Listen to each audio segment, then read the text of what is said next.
Hello, আসসালামু আলাইকুম viewers. আমি আজকে আপনাদের দেখাবো কিভাবে সহজে সাইড ফাড়া সেলাই করতে হয়। তো এখানে হচ্ছে আমি কোমরে 1 ইঞ্চি কাপড় বেশি নিচ্ছি আর নিচে হচ্ছে 14.5 ইঞ্চি নিচ্ছি। নিয়ে এটা আমি ডাবল ভাঁজ করে দিচ্ছি। এরকম ভাঁজ করে চেপে চেপে সেলাই বসিয়ে নিচ্ছি। তারপর এটা ডাবল ভাঁজ করে আমি সেলাইটা দিব।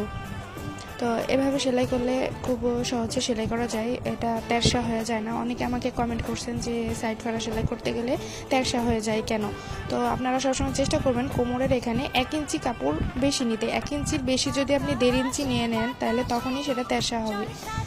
আর হচ্ছে আপনি যদি এভাবে 1 ইঞ্চি নেন তাহলে এটা তেরসা হবে না, খুব সহজে সেলাই করতে পারবেন। এই যে দেখেন আমি খুব সহজে সুন্দর করে সেলাই করতেছি। একটা করে ভাঁজ দিয়ে তারপর আমি ডাবল ভাঁজ দিয়ে এরকম করে সেলাই করে দিলাম।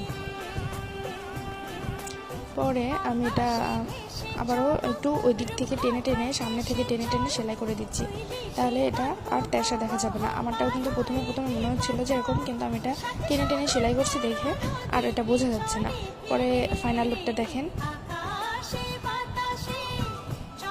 এই যে ফাইনাল লুকটা দেখেন কতটা সুন্দরভাবে হয়েছে। তো আপনারা চেষ্টা করবেন।